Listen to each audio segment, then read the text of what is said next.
लक्ष्मी नारायण नारायण नारायण। बोलो श्री सत्यनारायण भगवान की जय। सभी ले लो थोड़ी थोड़ी। बोलो श्री सत्यनारायण भगवान की जय। व्यास जी ने कहा, एक समय नैमिषारण्य तीर्थ में सौनकादिक 88,000 ऋषियों ने पुराण वेदता श्री सूत जी महाराज से पूछा कि हे सूत जी, इस कलयुग में वेद विद्या रहित मनुष्यों को प्रभु भक्ति किस प्रकार मिलेगी तथा उनका उद्धार कैसे होगा। हे मुनि श्रेष्ठ, कोई ऐसा व्रत अथवा तप कहिए जिसके करने से थोड़े ही समय में पुण्य प्राप्त हो तथा मनवांछित फल भी मिले। ऐसी कथा सुनने की हमारी प्रबल इच्छा है। सर्वशास्त्र ज्ञाता श्री सूत जी महाराज ने कहा, हे वैष्णवों में पूज्य, आप सबने प्राणियों के हित की बात पूछी है। अब मैं उस श्रेष्ठ व्रत को आप लोगों से कहूँगा जिसे नारद जी ने श्री लक्ष्मी नारायण भगवान से पूछा था और श्री लक्ष्मीपति ने मुनि श्रेष्ठ नारद जी को बताया था। यह कथा आप सब ध्यान से सुनिए। एक समय योगी राज नारद दूसरों की इच्छा से सभी लोकों में घूमते हुए मृत्यु लोक में आ पहुँचे। यहाँ अनेक योनियों में जन्मे प्राय सभी मनुष्यों को अपने अपने कर्मों के अनुसार अनेक दुखों से पीड़ित देखकर उन्होंने मन में विचार किया कि किसी यत्न के करने से निश्चय ही प्राणियों के दुखों का नाश हो सकेगा। ऐसा मन में विचार कर श्री नारद जी विष्णु लोक गए। वहाँ श्वेत वर्ण और 4 भुजाओं वाले देवों के इस भगवान नारायण को देखा, जिनके हाथों में शंकर चक्र गदा और पद्म थे तथा बरमाला पहने हुए थे। नारद जी देखकर स्तुति करने लगे। नारद जी ने कहा, हे भगवान, आप अत्यंत शक्ति से संपन्न हैं। मन तथा वाणी भी आपको नहीं पा सकती। आपका आदि मध्य अंत भी नहीं है। आप निर्गुण स्वरूप सृष्टि के कारण भक्तों के दुखों को नष्ट करने वाले हो। आपको मेरा नमस्कार है। नारद जी से इस प्रकार की स्तुति सुनकर श्री विष्णु भगवान बोले, हे मुनि श्रेष्ठ, आपके मन में क्या है? आपका किस काम के लिए आगमन हुआ है? निसंकोच होकर कहें। तब नारद मुनि ने कहा, मृत्यु लोक में सब मनुष्य जो अनेक योनियों में पैदा हुए हैं अपने अपने कर्मों द्वारा अनेक प्रकार के दुखों से दुखी हो रहे हैं। हे नाथ, यदि आप मुझ पर दया रखते हैं तो बताइए कि उन मनुष्यों के सब दुख थोड़े से प्रयत्न से कैसे दूर हो सकते हैं। श्री विष्णु भगवान ने कहा, हे नारद, मनुष्यों की भलाई के लिए तुमने बहुत अच्छा प्रश्न किया है। जिस व्रत के करने से मनुष्य मोह से छूट जाता है वह व्रत मैं तुमसे कहता हूँ, सुनिए। बहुत पुण्य देने वाला, स्वर्ग तथा मृत्यु लोक दोनों में दुर्लभ एक उत्तम व्रत है जो आज मैं प्रेमवश होकर तुमसे कहता हूँ। श्री सत्यनारायण भगवान का यह व्रत विधि विधान पूर्वक संपन्न करके मनुष्य इस धरती पर सुख भोग कर मरने पर मोक्ष को प्राप्त होता है। श्री विष्णु भगवान के वचन सुनकर नारद मुनि बोले, हे भगवान, उस व्रत का फल क्या है और क्या विधान है? इससे पूर्व किसने यह व्रत किया और किस दिन यह व्रत करना चाहिए? कृपया करके मुझे विस्तार से बताएं। श्री विष्णु भगवान ने कहा, हे नारद, दुख शोक आदि दूर करने वाला यह व्रत सब स्थानों पर विजयी करने वाला है। भक्ति और श्रद्धा के साथ किसी भी दिन मनुष्य श्री सत्यनारायण भगवान की संध्या के समय ब्राह्मण और बंधु बांधवों के साथ धर्मपरायण होकर पूजा करे। भक्ति भाव से नैवेद्य केले का फल, शहद की शक्कर अथवा गुड़, दूध और गेहूं का आटा सवाया लेवे। इन सबको भक्तिभाव से भगवान को अर्पण करे। बंधु बांधवों सहित ब्राह्मणों को भोजन कराए। इसके पश्चात स्वयं भोजन करे। रात्रि के नाम से कीर्तन आदि का आयोजन कर श्री सत्यनारायण भगवान का स्मरण करता हुआ समय व्यतीत करे। इस तरह जो मनुष्य व्रत करेंगे उनका मनोरथ निश्चय पूर्ण होगा। हे भक्तराज, तुमसे तो विकराल कली काल के कर्म छिपे नहीं हैं। खान पान और आचार विचार को चाहते हुए भी पवित्रता ना रख पाने के कारण, क्योंकि जीव मेरा नाम स्मरण करके ही अपना लोक पर लोक संवार सकेंगे, इसलिए विशेष रूप से कलयुग में मृत्यु लोक में यही एक लघु और आसान उपाय है जिससे अल्प समय और अल्प धन में प्रत्येक जीव को महान पुण्य प्राप्त हो सकता है। श्री सत्यनारायण व्रत कथा प्रथम अध्याय संपूर्ण। बोलो श्री सत्यनारायण भगवान की जय। श्रीमन्नारायण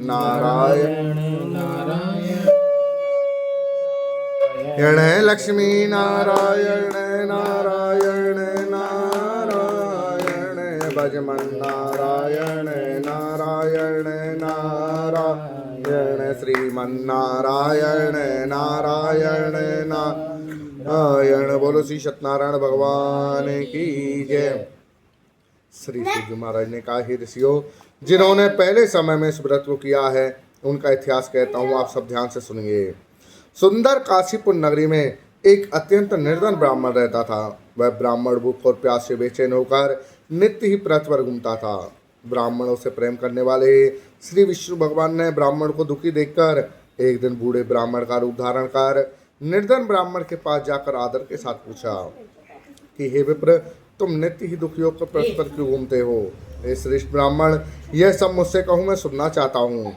दरिद्र ब्राह्मण ने कहा, मैं निर्धन ब्राह्मण हूँ, भिक्षा के लिए परस्पर फिरता रहता हूँ। हे भगवान, यदि आप इससे छुटकारा पाने का कोई उपाय जानते हो तो कृपया करके मुझे बता, मैं आपकी शरण में हूँ।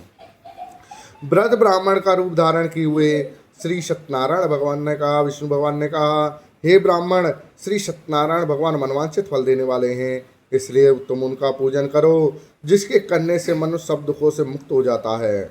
इसी के साथ दरिद्र ब्राह्मण को व्रत का सारा विधान बतलाकर बूढ़े ब्राह्मण का रूप धारण करने वाले श्री सत्यनारायण भगवान अंतर ध्यान हो गए। जिस व्रत को वृद्ध ब्राह्मण ने बतलाया है, मैं उसको अवश्य करूँगा, यह निश्चय कर वह दरिद्र ब्राह्मण घर चला गया। परंतु उस रात्रि उस दरिद्र ब्राह्मण को नींद नहीं आई। अगले दिन वह जल्दी उठा और श्री सत्यनारायण भगवान का व्रत करने का निश्चय कर भिक्षा मांगने के लिए चल दिया। उस दिन उसको भिक्षा में बहुत धन मिला, जिससे उसने पूजा का सब सामान खरीदा और घर आकर अपने बंधु बांधवों के साथ भगवान श्री सत्यनारायण का उत्तम व्रत किया।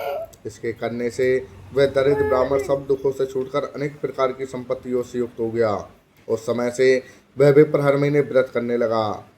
श्री सत्यनारायण भगवान के व्रत को जो शास्त्र विधि के अनुसार श्रद्धा पूर्वक करेगा, वह सब पापों से छूटकर मोक्ष को प्राप्त होगा।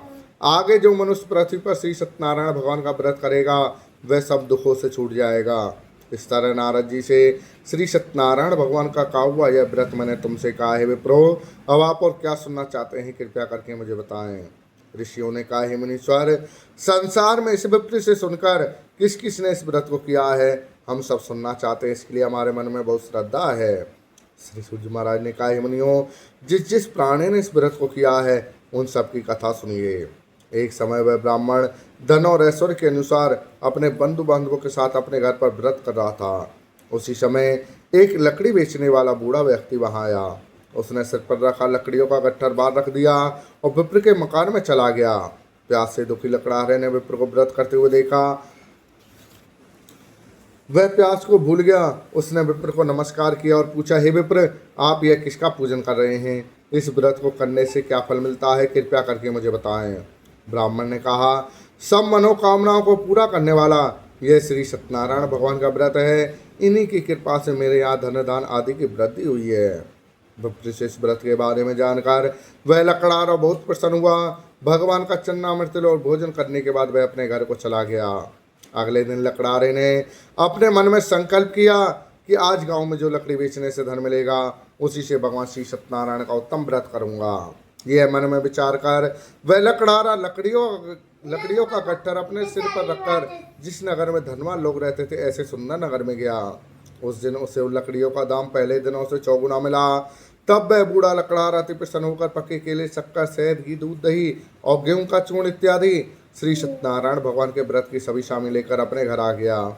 फिर उसने अपने बंधु बांधवों को बुलाकर विधि विधान के साथ भगवान का पूजन और व्रत किया। उस व्रत के प्रभाव से वह बूढ़ा लकड़हारा धन पुत्र आदि से युक्त हुआ और संसार के समस्त सुख भोग कर अंत में वह बैकुंठ धाम को चला गया। श्री सत्यनारायण व्रत कथा 2 अध्याय संपूर्ण। बोलो श्री सत्यनारायण भगवान की। श्रीमन्नारायण लक्ष्मी नारायण नारायण नारायण भजमन नारायण नारायण नारायण जय जय नारायण नारायण नारायण भजमन नारायण नारायण नारायण श्रीमन्नारायण नारायण नारायण। बोलो श्री सत्यनारायण भगवान की जय। श्री सूर्य महाराज ने कहा, हे श्रेष्ठ मुनियों, अब आगे की एक कथा कहता हूँ, सुनिए। पूर्व काल में उल्कामुक नाम का एक महान बुद्धिमान राजा था। वह सत्यवक्त और जितेंद्रिय था। प्रतिदिन देवी स्थानों पर जाता तथा गरीबों को धन देकर उनके कष्ट दूर करता था। उसकी पत्नी कमल के समान मुख वाली और सती साध्वी थी। भद्रशिला नदी के तट पर उन दोनों ने श्री सत्यनारायण भगवान का व्रत किया। उस समय वहाँ साधु नामक एक वैश्य आया। उसके पास व्यापार के लिए बहुत सा धन था। वह वैश्य नाव को किनारे पर ठहरा कर राजा के पास आया। राजा को व्रत करते हुए देखकर उसने विनय के साथ पूछा, हे राजन, भक्ति युक्त से आप क्या कर रहे हैं? सुनने की प्रबल इच्छा है, कृपया आप यह मुझे भी बताइए। महाराज उल्कामुख ने कहा, हे साधु वैश्य, मैं अपने बंधु बांधवों के साथ पुत्रादि की प्राप्ति के लिए महाशक्तिमान श्री सत्यनारायण भगवान का व्रत व पूजन कर रहा हूँ। राजा के वचन सुनकर वह साधु नामक वैश्य ने आदर से कहा, हे राजन, मुझे भी इसका संविधान बताएं, मैं भी आपके कथानुसार इस व्रत को करूँगा। मेरे भी कोई संतान नहीं है, मुझे विश्वास है इससे निश्चय ही मेरी भी संतान होगी। राजा से संविधान सुन व्यापार से निवृत्त हो वह वैश्य आनंद के साथ अपने घर आया। वैश्य ने अपनी पत्नी से संतान देने वाले इस व्रत का समाचार सुनाया और प्रण किया कि जब मेरी संतान होगी तब मैं इस व्रत को करूँगा। साधु ने यह वचन अपनी पत्नी लीलावती से कहे। एक दिन उसकी पत्नी लीलावती आनंदित और सांसारिक धर्म से प्रवृत्त होकर श्री सत्यनारायण भगवान की कृपा से गर्भवती हो गई। 10वें महीने में उसने एक सुंदर कन्या को जन्म दिया।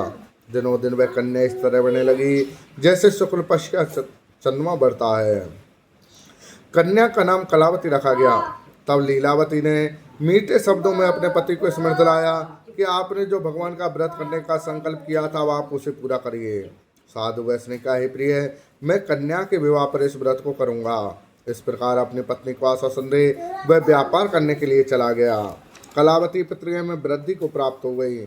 लौटने पर साधु ने जब नगर में सखियों के साथ अपनी पुत्री को खेलते हुए देखा तो दूत को बुलाकर कहा कि उसकी पुत्री के लिए कोई शुभ वर देख कर लाओ। साधु नामक वैश्य की आज्ञा पाकर दूत कंचन नगर पहुंचा और खोजकर और देखभाल कर वैश्य की लड़की के लिए एक शुभ पुत्र ले आया। उस शुभ लड़के को देखकर साधु नामक वैश्य ने अपने बंधु बांधवों सहित प्रसन्नचित्त होकर अपनी पुत्री का विवाह उसके साथ कर दिया। दुर्भाग्य से वह विवाह के समय भी श्री सत्यनारायण भगवान का व्रत करना भूल गया। इस पर श्री भगवान क्रोधित हो गए। उन्होंने वैश्य को श्राप दिया कि तुम्हें दारुण दुख प्राप्त होगा। अपने कार्य में कुशल साधु नामक वैश्य अपने जमाता सहित नावों को लेकर व्यापार करने के लिए समुद्र के समीप इस त्रसारपुर नगर में गया। दोनों ससुर जमाई चंद्रकेतु राजा के उस नगर में व्यापार करने लगे। एक दिन भगवान सत्यनारायण की माया से प्रेरित एक चोर राजा का धन चुरा कर भागा जा रहा था। राजा के दूतों को अपने पीछे से आते हुए देखकर चोर ने घबरा कर राजा के धन को वही नाम में चुपचाप रख दिया जहाँ वे दोनों ससुर जमाई ठहरे हुए थे और खुद वहां से भाग गया। जब दूतों ने उस साधु वैश्य के पास राजा के धन को रखा देखा तो दोनों ससुर जमाई को बांध कर ले गए और राजा के समीप जाकर बोले, हम ये दो चोर पकड़ कर लाए हैं, देख कर आज्ञा दें। तब राजा ने बिना उनकी बात सुने ही उन्हें कारागार में डालने की आज्ञा दे दी। इस प्रकार राजा की आज्ञा से उनको कठिन कारावास में डाल दिया गया तथा उनका धन भी छीन लिया गया। श्री सत्यनारायण भगवान के श्राप के कारण साधु वैश्य की पत्नी लीलावती वह पुत्री कलावती भी घर पर बहुत दुखी हुई। उनके घर में रखा धन चोर चुरा कर ले गए। शारीरिक व मानसिक पीड़ा तथा भूख प्यास से अति दुखित हो भोजन की चिंता में कलावती कन्या एक ब्राह्मण के घर गई। उसने ब्राह्मण को श्री सत्यनारायण भगवान का व्रत करते देखा। उसने कथा सुनी तथा प्रसाद ग्रहण कर रात को घर आई। माता ने कलावती से पूछा, हे पुत्री, तू अब तक कहाँ रही, व तेरे मन में क्या है? कलावती बोली, हे माता, मैंने एक ब्राह्मण के घर श्री सत्यनारायण भगवान का व्रत होते हुए देखा है। कन्या के वचन सुनकर लीलावती ने श्री सत्यनारायण भगवान के पूजन की तैयारी की। उसने परिवार और बंधु बांधवों सहित श्री सत्यनारायण भगवान का व्रत व पूजन किया और वर मांगा कि मेरे पति और दामाद शीघ्र ही घर लौट आएं। साथ ही प्रार्थना की कि हम सबका अपराध क्षमा करो। श्री सत्यनारायण भगवान इस व्रत से संतुष्ट हो गए। उन्होंने राजा चंद्रकेतु को स्वप्न में दर्शन देकर कहा, हे राजन, जिन दोनों वैश्यों को तुमने बंदी बना रखा है वे निर्दोष हैं, उन्हें प्रातः ही छोड़ दो। उनका सब धन जो तुमने ग्रहण किया है उन्हें लौटा दो, अन्यथा मैं तेरा धनराज पुत्रादि सब नष्ट कर दूंगा। राजा से ऐसे वचन कहकर भगवान अंतर ध्यान हो गए। प्रातःकाल राजा चंद्रकेतु ने सभा में सबको अपना सपना सुनाया और सैनिकों को आज्ञा दी कि दोनों बड़े पुत्रों को कैद से मुक्त कर सभा में लाया जाए। दोनों ने आते ही राजा प्रणाम किया। राजा ने कोमल वचनों में कहा, हे महानुभावो, तुम्हें भावीवश ऐसा कठिन दुख प्राप्त हुआ है, अब तुम्हें कोई भय नहीं है, तुम मुक्त हो। इसके बाद राजा ने उनको नए नए वस्त्र आभूषण पहनवाए और उनका जितना धन लिया था उससे दोगुना धन लौटाकर आदर से विदा किया। दोनों वैसे अपने घर को चल दिए। श्री सत्यनारायण व्रत कथा तृतीय अध्याय संपूर्ण। बोलो श्री सत्यनारायण भगवान की जय। श्रीमन्नारायण नारायण लक्ष्मी नारायण नारायण नारायण भजमन नारायण नारायण नारायण बद्री नारायण नारायण नारायण। बोलो श्री सत्यनारायण भगवान की जय। श्री सूर्य महाराज ने आगे कहा, वैश्य ने मंगलाचार करके यात्रा आरंभ की और अपने नगर को चला। उनके थोड़ी दूर आगे बढ़ने पर दंडी वेशधारी श्री सत्यनारायण भगवान ने उससे पूछा, हे साधु वैश्य, तेरी नाम में क्या है? अभिमानी कबड़े कसता बोला, हे दंडी, आप क्यों पूछते, क्या धन लेने की इच्छा है? मेरी नाम में तो बेल के पत्ते भरे हुए हैं। वैश्य का कठोर वचन सुनकर दंडी वेशधारी श्री सत्यनारायण भगवान ने कहा, तुम्हारा वचन सत्य हो। ऐसा कहकर वे वहां से चले गए और कुछ दूर जाकर समुद्र के किनारे बैठ गए। दंडी महाराज के जाने के पश्चात वैश्य ने नित्य क्रिया से निवृत्त होने के बाद नाव को ऊंची उठी देखकर चंबा किया तथा नाव में बेल के पत्ते आदि देखकर मूर्छित तो जमीन पर गिर पड़ा। मूर्छा खुलने पर अत्यंत शोक प्रकट करने लगा। तब उसके जमाता ने कहा, आप शोक ना करें, यह दंडी महाराज का श्राप है, अतः उनकी शरण में ही चलना चाहिए, तभी हमारी मनोकामना पूरी होगी। जमाता के वचन सुनकर वह साधु महाराज के पास पहुंचा और अत्यंत भक्तिभाव से प्रणाम करके बोला, मैंने जो आपसे असत्य वचन कहे थे उसके लिए मुझे क्षमा करें। ऐसा कहकर मानसों का तो रोने लगा। तब दंडी भगवान बोले, हे बड़े पुत्र, मेरी आज्ञा से तुझे बार बार दुख प्राप्त हुआ है, तू मेरी पूजा से विमुख हुआ है। साधु नामक वैश्य ने कहा, हे भगवान, आपकी माया से ब्रह्मा आदि देवता भी आपके रूप को नहीं जान पाते, तब मैं ज्ञानी वाला कैसे जान सकता हूँ? आप प्रसन्न होइए, मैं अपने सामर्थ्य के अनुसार आपकी पूजा करूँगा। मेरी रक्षा करो और पहले के समान मेरी नौका को धन से परिपूर्ण कर दो। उसके भक्ति युक्त वचन सुनकर श्री सत्यनारायण भगवान प्रसन्न हुए और उसकी इच्छा अनुसार वर देकर अंतर ध्यान हो गए। तब ससुर व जमाता दोनों ने नाव पर आकर देखा कि नाव धन से परिपूर्ण है। फिर वह भगवान श्री सत्यनारायण भगवान का पूजन कर साथियों सहित अपने नगर को चला। जब वह अपने नगर के निकट पहुंचा तब उसने एक दूत को अपने घर भेजा।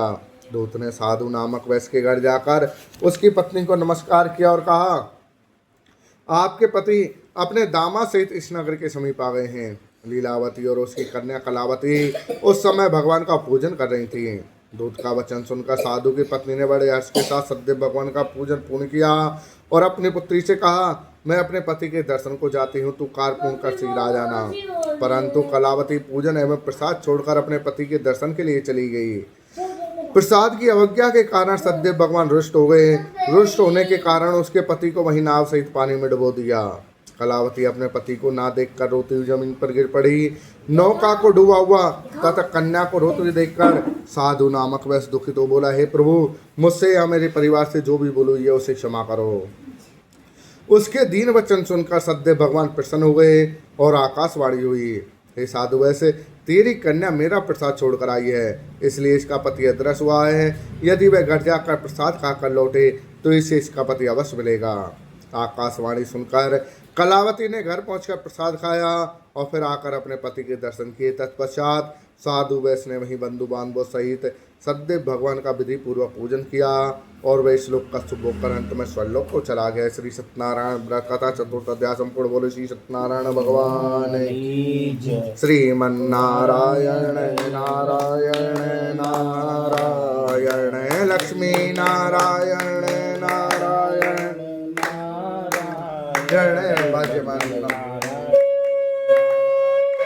नारायण है बद्री नारायण नारायण नारायण। बोलो श्री सत्यनारायण भगवान की जय।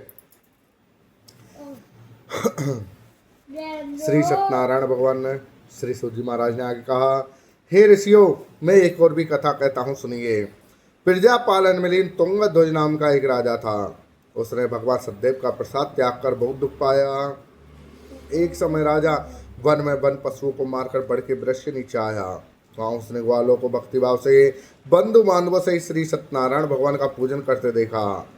परंतु राजा देखकर भी अभिमानवश ना तो वहाँ गया और ना ही सदैव भगवान को नमस्कार ही किया। जब ग्वालों ने भगवान का प्रसाद उसके सामने रखा तो वह प्रसाद त्याग कर अपने नगर को चला गया। नगर में पहुंचकर उसने देखा कि उसका सब कुछ नष्ट हो गया है। वह समझ गया कि ये सब सदैव भगवान ने किया है। तब वह उसी स्थान पर वापस आया और ग्वालों के समीप गया और विधि पूर्वक पूजन का प्रसाद खाया तो श्री सत्यनारायण भगवान की कृपा से सब कुछ पहले जैसा ही हो गया और दीर्घ काल तक शुभ होकर मरने पर स्वर्गलोक को चला गया। जो मनुष्य इस परम दुर्लभ व्रत को करेगा, श्री सत्यनारायण भगवान की कृपा से उसे धन्य धान की प्राप्ति होगी। बंदी बनना से मुक्त होकर निर्भय हो जाता है। संतानहीन को संतान प्राप्त होती है तथा सब मनोरथ पूर्ण होकर अंत में वैकुंठ धाम को जाता है। जिन्होंने पहले जन्म में इस व्रत को किया है, अब उनके दूसरे जन्म की कथा भी सुनिए। सतानंद नामक व्रत ब्राह्मण ने यह व्रत किया, जिसने सुदामा के रूप में जन्म लेकर भगवान श्री कृष्ण की भक्ति कर मोक्ष प्राप्त किया। उल्का मुख नाम के महाराज इस व्रत के पुण्य से राजा दशरथ बने और श्री रंगनाथ जी का पूजन कर मृत्यु के बाद वैकुंठ लोक को प्राप्त हुए। साधु नामक वैष्णव सतपीड़ित राजा मोर ध्वज बनकर अपने पुत्र को आरे से चीर कर मोक्ष प्राप्त किया, वह भी इसी व्रत का फल था। इसी तरह महाराज तुंगध्वज स्वयं भू मनु हुए, जिन्होंने बहुत से लोगों को भगवान की भक्ति में लीन कर मोक्ष प्राप्त किया। लकड़हारा भील अगले जन्म में गुरु नामक निषाद राज हुआ, जिसने भगवान राम के चरणों की सेवा कर मोक्ष प्राप्त किया। श्री सत्यनारायण व्रत कथा संपूर्ण अध्याय। बोलो श्री सत्यनारायण भगवान की जय। श्रीमन्नारायण नारायण नारायण लक्ष्मी नारायण नारायण